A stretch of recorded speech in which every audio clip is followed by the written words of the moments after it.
Presence movie review. നിങ്ങൾ ആദ്യമായിട്ടാണ് ഈ ചാനൽ കിടന്ന് ഒന്ന് സബ്സ്ക്രൈബ് ചെയ്ത് ബെല്ലൈക്കൺ അമർത്തുക. മണിച്ചിത്രത്താഴ് സിനിമ പോലൊരു ഇംഗ്ലീഷ് സിനിമ എന്ന വിശേഷണം പ്രസൻസ് എന്ന ചിത്രത്തിന് നൽകണോ എന്ന് ആലോചിച്ചതാണ്. പ്രേതകഥ എന്നതിനപ്പുറം കുടുംബകഥ കൂടി പറയുന്നതിനാൽ തന്നെ പ്രസൻസ് ആ ഗണത്തിൽ ഉൾപ്പെടുത്തിയതിൽ തെറ്റില്ലെന്നാണ് തോന്നുന്നത്. പ്രേതത്തിന്റെ വീക്ഷണകോണിൽ നിന്ന് കഥ പറയുന്ന ഒരു ഹൊറർ സസ്പെൻസ് കുടുംബചിത്രമായി പ്രസൻസിനെ വിശേഷിപ്പിക്കാം. ക്ലാസിക് ഇൻഡിപെൻഡന്റ് മേക്കിംഗ് ആണ് ഇതിന്റെ വലിയ പ്രത്യേകത. കുറഞ്ഞ അഭിനേതാക്കൾ, ഒരു വീടിനുള്ളിലെ പരിമിതമായ പശ്ചാത്തലം, ഇടയ്ക്കിടെ പേടിപ്പെടുത്താനെത്തുന്ന പ്രേത സാന്നിധ്യം ഇവയാണ് പ്രസൻസിന്റെ വലിയ സവിശേഷത. പ്രശസ്ത അമേരിക്കൻ തിരക്കഥാകൃത്തും സംവിധായകനുമായ ഡേവിഡ് കോപ്പിന്റെ രചനയിൽ അമേരിക്കക്കാരൻ തന്നെയായ സ്റ്റീവൻ ആൻഡ്രൂ സോഡൻബർഗ് ആണ് ചിത്രം സംവിധാനം ചെയ്തത്. കൗമാരക്കാരായ മക്കളായ ക്ലായി, ഡെയ്ലർ എന്നിവരോടൊപ്പം പുതിയ വീട്ടിലേക്ക് താമസം മാറ്റുന്ന ദമ്പതികളായ റെബേക്ക, ക്രിസ് എന്നിവരെ ചുറ്റിപ്പറ്റിയാണ് കഥ വികസിക്കുന്നത്. അമിത ലഹരി ഉപയോഗിക്കാതെ തുടർന്ന് മരണത്തിന് കീഴ്പ്പെടേണ്ടി വന്നത് എന്ന് കരുതുന്ന തന്റെ ഉറ്റ സുഹൃത്ത് നാദിയയുടെ നഷ്ടപ്പെടലിൽ ക്ലോയയ്ക്ക് അതിയായ ദുഃഖമുണ്ട്. ആ സംഭവം അവളെ അത്രമേൽ പിടിച്ചു കുലുക്കിയതാണ്. തന്റെ മുറിയിൽ ഒരു അദൃശ്യ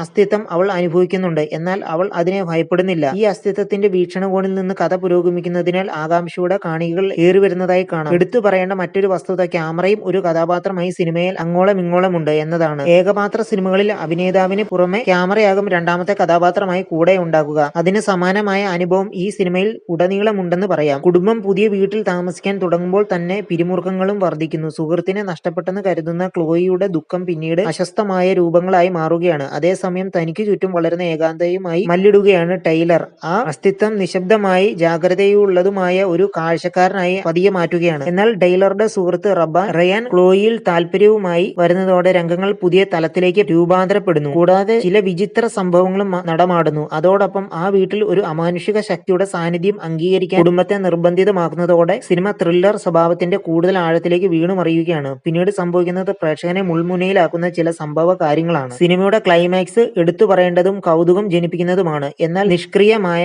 അമാനുഷിക ഘടകം സിനിമയെ അതിന്റെ പിരിമുറുക്കത്തിൽ നിന്ന് പിന്നോട്ടെടുപ്പിച്ചതായി പറയാം. തിരക്കഥയിലെ പോരായ്മയായി ഇതിനെ ചൂണ്ടിക്കാട്ടാം. അതേസമയം റെബേക്കയുടെയും ക്രിസ്റ്റ്യന്റെയും വിവാഹത്തിലെ പിരിമുറുക്കം, ദുഃഖവുമായി ഇഴചേർന്ന ക്ലോയിയുടെ മാനസിക പോരാട്ടങ്ങൾ, ടൈലറുടെ സൗഹൃദത്തിനായുള്ള അന്വേഷണം എന്നിവ വളരെ കൃത്യമായി ഇതിനെ സിനിമയിൽ അടയാളപ്പെടുത്തിയിട്ടുണ്ട്. റെബേക്കയും ക്രിസും ആയി ലൂസി ലിയുവും ക്രിസ് സള്ളിവയും മികച്ച പ്രകടനം കാഴ്ചവെക്കുന്നതോടൊപ്പം മകളുടെ കൂടുതൽ അകന്ന ബന്ധം നിലനിർത്തിക്കൊണ്ട് മകനെ പരസ്യമായി സ്നേഹിക്കുന്ന അമ്മയായി ലിയു മികച്ച കഥാപാത്രമായി തിളങ്ങി നിൽക്കുന്നു. സദുദ്ദേശമുള്ളതും എന്നാൽ പോരാടുന്നതുമായ ഗോത്രപിതാവ് എന്ന നിലയിൽ സള്ളിവൻ തന്റെ വേഷങ്ങൾ ആത്മാർത്ഥത കൊണ്ടുവരുന്നു. എന്നാൽ ഏറെ അഭിനയ മികവ് കാണിച്ചത് ക്ലോയി എന്ന കഥാപാത്രമായി വന്ന കാലീന ലിയാങ് തന്നെയാണ്. ദുഃഖത്താൽ വലയുന്ന ഒരു പെൺകുട്ടിയുടെ സംയമനം പാലിച്ചതും എന്നാൽ ശക്തവുമായ കഥാപാത്രത്തെ വളരെ തന്മയത്വത്തോടുകൂടിയാണ് അവർ അവതരിപ്പിച്ചത്. പരീക്ഷണാത്മകമായ സിനിമ എന്ന നിലയിൽ പ്രസൻസ് വ്യത്യസ്ത വീക്ഷണങ്ങൾ സമ്മാനിക്കുന്നു. പരമ്പരാഗത ഹൊറർ ട്രോപ്പുകളെ ഒഴിവാക്കുന്നതോടൊപ്പം തന്നെ സാധാരണ പ്രേതകഥകളുടെ പാരമ്പര്യങ്ങളെ ഇത് വെല്ലുവിളിക്കുന്നുമുണ്ട്. നിങ്ങൾ ആദ്യമായിട്ടാണ് ഈ ചാനൽ കാണുന്നത് ഒന്ന് സബ്സ്ക്രൈബ് ചെയ്ത് ബെല്ലൈക്കൺ അമർത്തൂ.